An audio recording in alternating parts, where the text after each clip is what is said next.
I want to talk to you about one of my biggest insecurities. And oh, baby, is this going to be a good episode because I am just ripping out the truth. I'm serving it on a platter and I'm giving it to you because that's just freedom. It's just accepting the truths, and I'm here to share that with you all today. And that's why I want to record this episode, because I've found that in the process of unblocking insecurities, it has allowed me to step into and create a life that I want to live. I would not have the reality that I have today if I hadn't started this work of accepting myself for who I am, accepting these insecurities, and then beginning the process of healing them and not feeling so attached to them.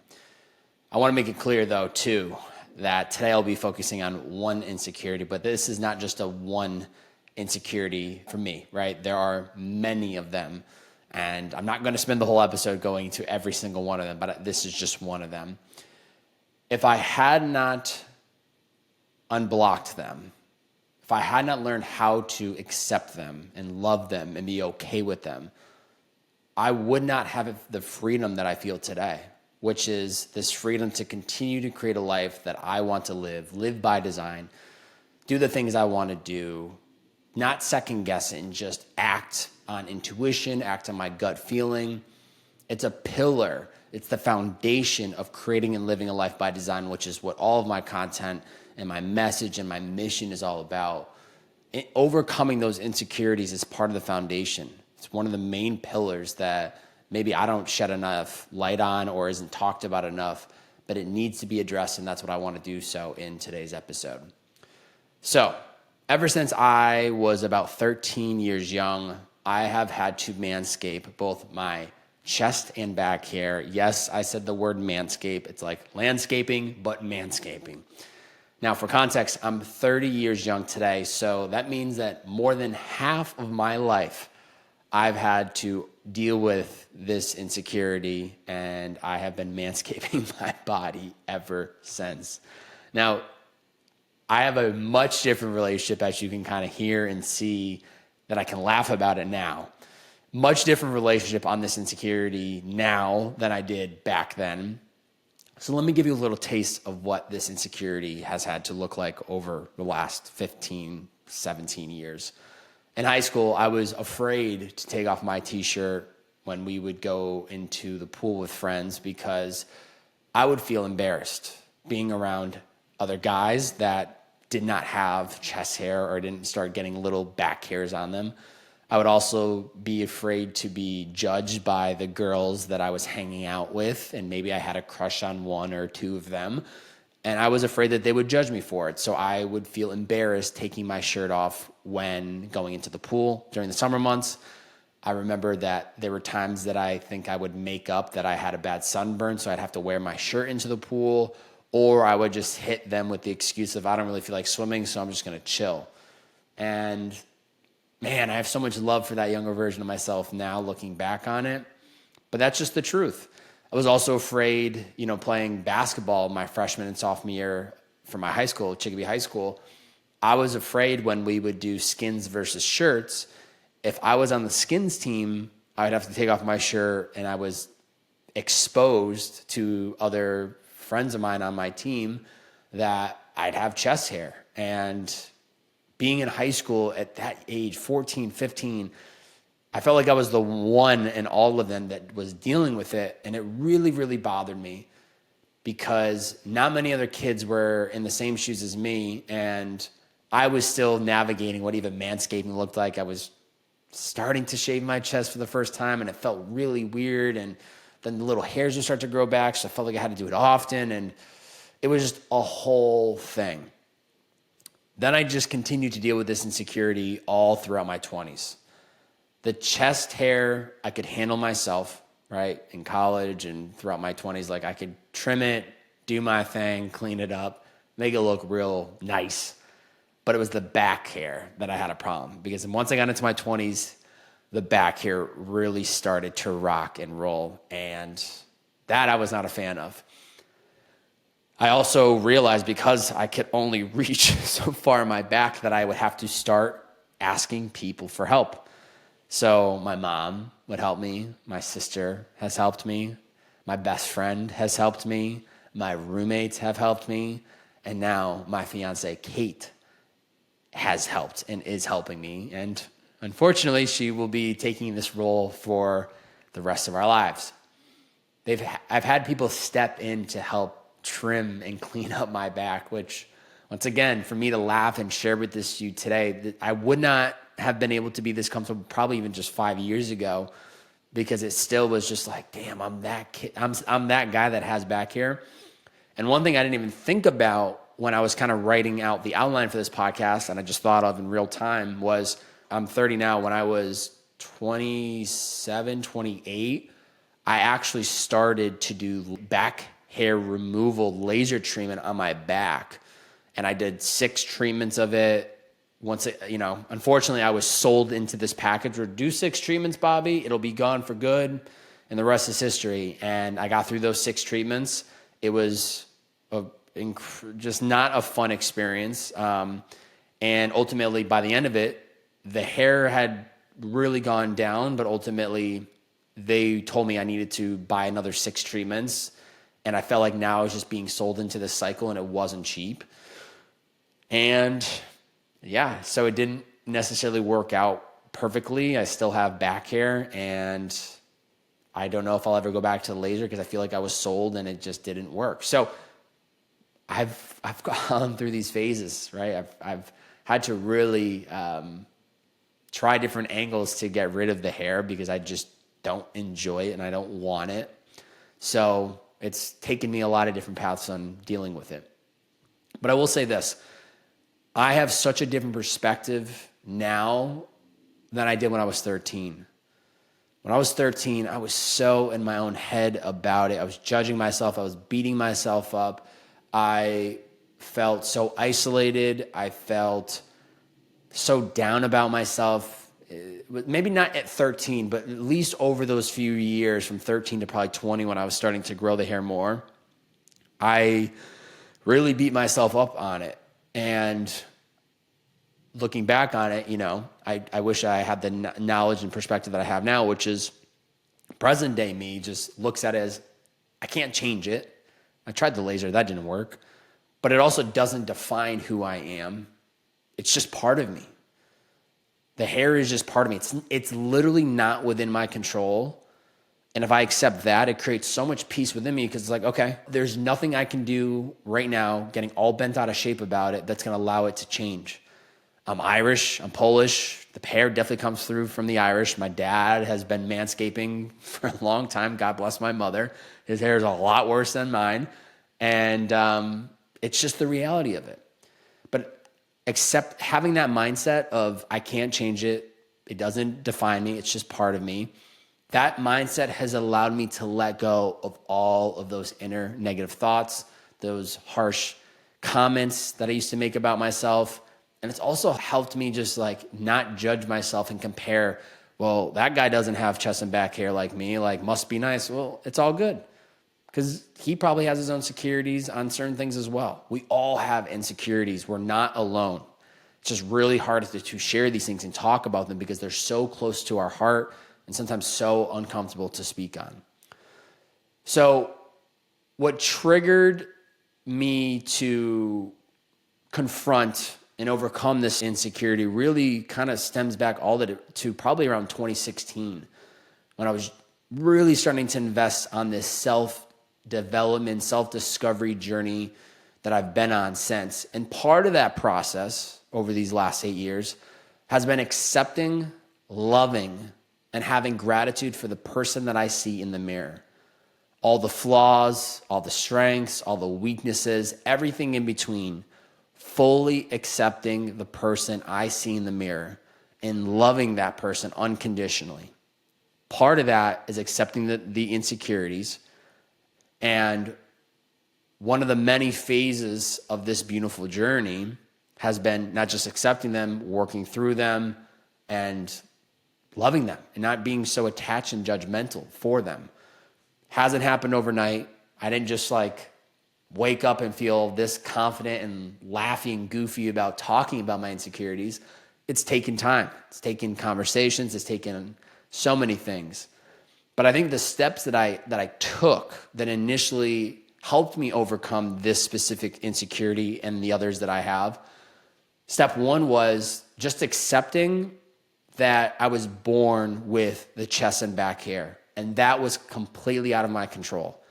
I didn't choose it. My parents didn't choose it. God, the universe, whatever, chose it for me. That's it. Can't change anything about it. Just accept it for what it is. That was the first step. Step two was recognizing that things could always be worse. I'm not going to ramble on the things that could be worse, but ultimately things could be worse. For me, I could have much worse insecurities about different things about myself, and I just accept that, and I know that. Step three is coming to terms that everyone has something about themselves they do not like or love. We all have something that we want to change. And just accepting and acknowledging that has given me peace, because even if I didn't have this chest back here scenario, there could be something else. There could be the reverse. I could not have hair at all right now. My dad lost his hair at I don't know what age. No, knock on wood. Hopefully it doesn't happen to me. I think the genes come from my mom's side, but the reverse is I could have no hair, no beard. Well, there goes It's the Bearded Man podcast. There goes all the Bearded Man branding. So coming to terms that everyone has something they're dealing with when it comes to insecurity has given me a lot of peace. Now, before I keep rolling, because I'm feeling good, I'm feeling the momentum, I just want to pause and bring awareness if you were not aware already. This coming November 14th through the 17th, I am hosting my first ever men's retreat. If you're listening to this podcast, you're probably a great candidate for this program, for this retreat experience, because it's really for those that see everything that I'm about, living a life by design, creating a life by design, work-life balance, avoiding burnout, leaning into insecurities, etc. I'm compressing all of the work I've done over the last 8 years into a 3-night, 4-day experience here in Austin. It's going to be full of workouts, meditations, workshops. There's only going to be 6 men on the retreat to keep it tight and intimate. I'm going to lead us through all the workshops. We'll have a private chef on staff. We're going to be staying at a luxury property here in Austin. It is going to be incredible. So if that's of interest, by the time this episode goes live, I believe I'll only have 4 spots left. So please, please, please, if that's of interest, you can learn more by heading to bobbyhobert.com, go under programs, men's retreat, and then from there you can learn more about it. If it's of interest, apply. And then from there, me and you will get on a call if I feel like you're a good candidate for it, and we'll chat about making sure this is the right fit for you, because I don't want to waste your time. I don't want to waste your energy. I don't want to waste your money. And I don't want to bring someone into this container that isn't supposed to be there. It's not aligned or intentionally supposed to be there. So if that's of interest, bobbyhobert.com, look for programs, look under retreat. Back to it. So the biggest challenges that I've faced with working through this insecurity would be not beating myself up for the things that are out of my control. Once again, I used to beat myself up so heavily. Like, Bobby, why do you have this chest and back here? You're 15 years young. No one else has it. Why you? Why you? That was a challenge that I had to overcome. Beating myself up for those things that were so outside of my control. Not devaluing my worth as a human being because of this quote unquote flaw. There was definitely a time, it feels so far long ago, but there was a time when I felt like this was a flaw within me. And I would beat myself up once again. And I think there was a time when I would actually think that I'm less of a man or less of a human being because I have this thing about me that I don't love and I don't like, and I think people are going to judge me for it, and I'm that one kid of all the guys that has it.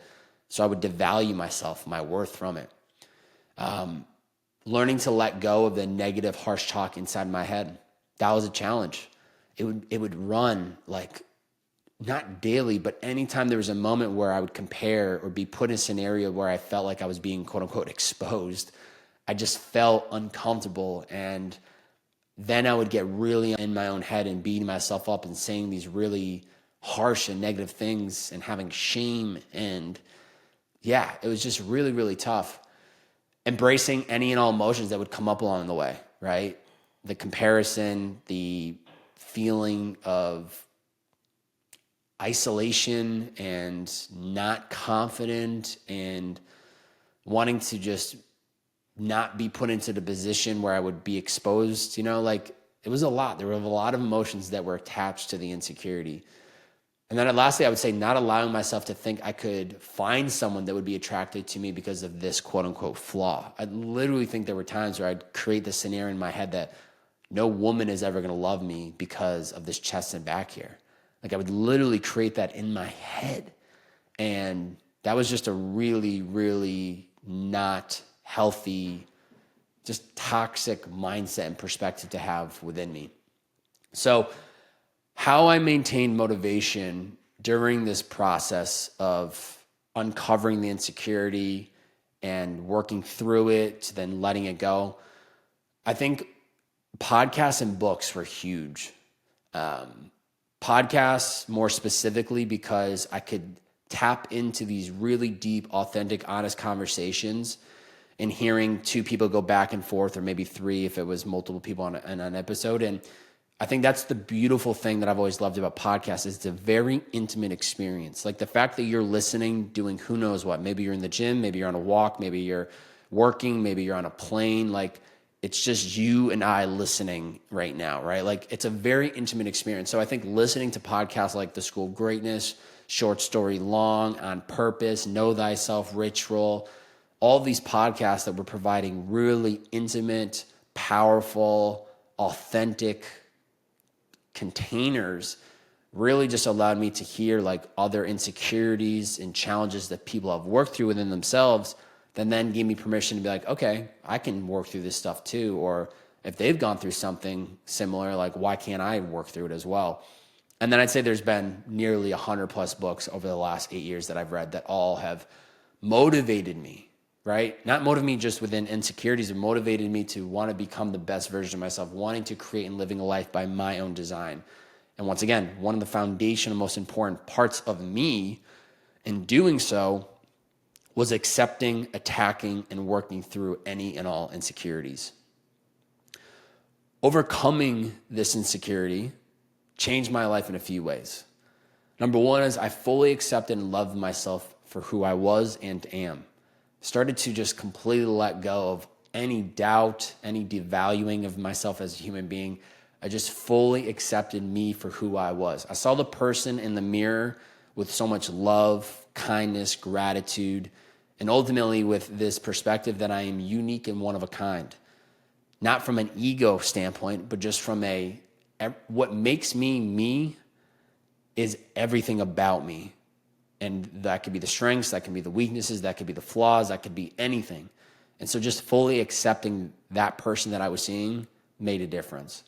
Number two is I started to become more optimistic and positive because I was not allowing these insecurities to block me, to pull my confidence, to create that negative, pessimistic loop in my mind of all these inner thoughts.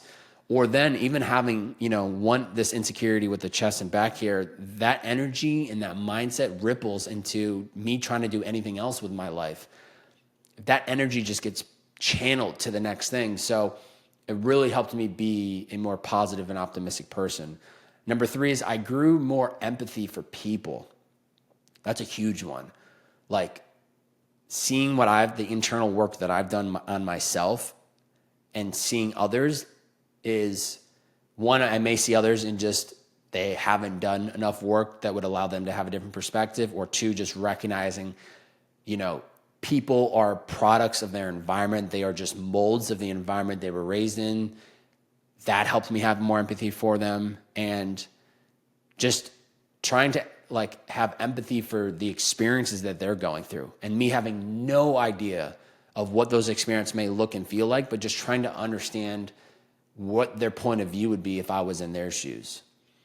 And then fourth and lastly, I stopped judging people and saw them as products in their environments. Once again, just accepting them for who they were and not judging them because of their actions today. Because ultimately, I truly believe if I was in their shoes, maybe I would be the exact same person, or vice versa. If they were in my shoes, in the environment I was raised in, and the experiences and things along the way, maybe they'd be the person that I am today. I think what I learned about myself through this experience is that my worth is not attached to my physical attributes.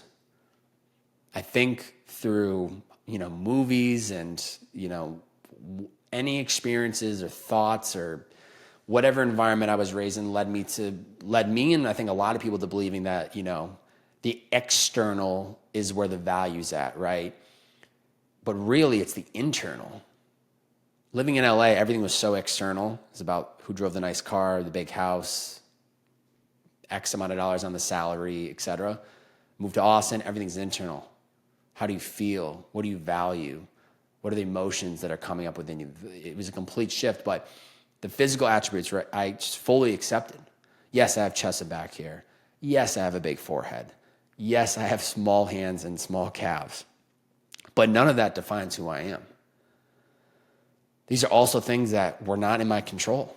I didn't get to pick and choose. This isn't a video game where I got to pick and choose these different parts of me. It just is what it is, and I fully accept it. I got blessed with a beard. That's beautiful. I'll take the beard if it comes with a big forehead. Maybe I wouldn't take the small forehead with no beard. I don't know. And I also learned that mindset and perspective is everything. The biggest shift from who I am today to that 13-year young version of me who was going through it early on is I'm the same being. I've had a lot of different experiences in between that. The difference is I just accept it. Back then, I didn't want to accept it. I was forcing it, trying to push it away, trying to understand it when it wasn't even my choice. So having that perspective to let things go and not, get so bent up by the reality of what my reality was made a huge, huge difference. I'd say I now manage this insecurity by doing what I feel is best, which is trimming my chest and back hair. It's what I do. But here's the thing though. Back in high school when I was doing that, it was about I need to do this so that I can blend in with everyone else. I don't want people to see that I have this thing about me, so I need to eliminate it. And I would have my mom. I would try shaving it myself. Then we tried doing like a Nair product that was like a hair remover. Then I got into just trimming it. It was a whole thing. But now that's not the reason I do it. I don't do it because I feel isolated or different from people. I just truly prefer to not have it. At least the back hair, get rid of it. I don't want to see it at all. Sometimes the chest hair, I can let it fly a little bit, looks a little manly, but I ultimately just don't like it because I feel cooler without it. And like cooler, not as in like I'm Mr. Cool Guy, but cooler as in like temperature wise, and especially living in Austin when it's 100 degrees, it makes a difference. So I do it because I get rid of it because I just don't like it. It's not because I feel I'm going to be judged. But even then, I would be lying if I didn't say that, maybe a month and a half ago, we went out on a boat ride and I intentionally trimmed everything off because I knew I was going on the boat ride. And I probably wouldn't have felt as confident in my own skin on that boat had I not done so. So there is still room to grow. Even recording this podcast, I don't want it to come off as I'm Mr. Overcome Every Insecurity. I'm at a much different chapter of my relationship with the insecurity today, but there is still room to grow within it. So if you're facing an insecurity, my best advice should be this. 1, don't try to hide from it. Attack it head on. Do what you need to do to start changing the relationship with that insecurity. Number 2 is remember other people have their own insecurities, whether you realize it or not. And I think accepting and acknowledging that takes this weight off your shoulders like you're alone. Yes, your insecurity may be different than your friends, than your partners, than your family members. That's okay. We're all products of our environment. We've all had different experiences and challenges and lessons along the way. Your insecurity may be just unique and one of a kind to you. But one thing I do know for certain is whatever you are going through, someone else has gone through it or is going through it right now. So don't feel isolated in it and just know that other people are going through their own insecurities, whether they want to tell you the truth on it or not, they are. Number 3 is talk about it with family, friends, a loved one. Talk about it with someone. That will be a huge step in the process of just getting it out of you. Don't let it sit in your mind and run on loops over and over again, share it. I'm not saying you need to record a podcast like me or, post a short video on it. You choose what's comfortable to you, but take that first step within the next 24 hours of you hearing this and share it with someone close to you and see how just sharing it will immediately relieve the pressure within you. It will make a huge difference. And lastly, if you do not have anyone to talk to, I'm not lying. I'm not kidding. Shoot me a DM. It will stay confidential between me and you. We can go back and forth with texts. I can send some voice memos. But truly, if you do not have someone to talk to about it, send me a DM. Understand that it may take me some time to get back to you, but I will get back to you, and I'm happy to chat through it.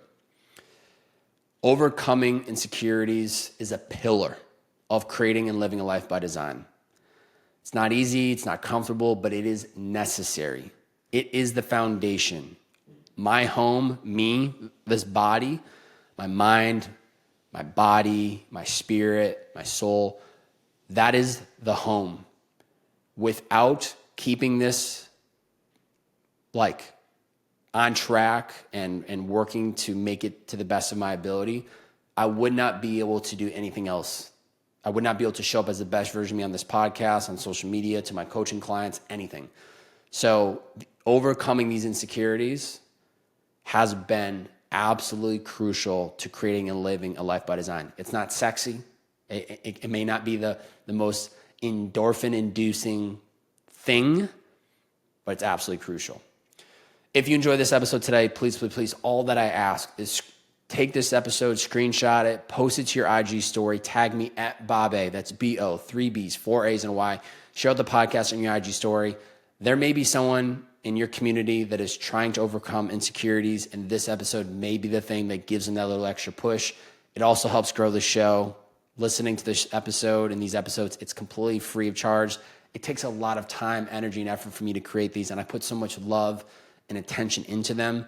And all that I ask is please share the episode, post it to your story, and tag me. It makes a difference. So please do that today.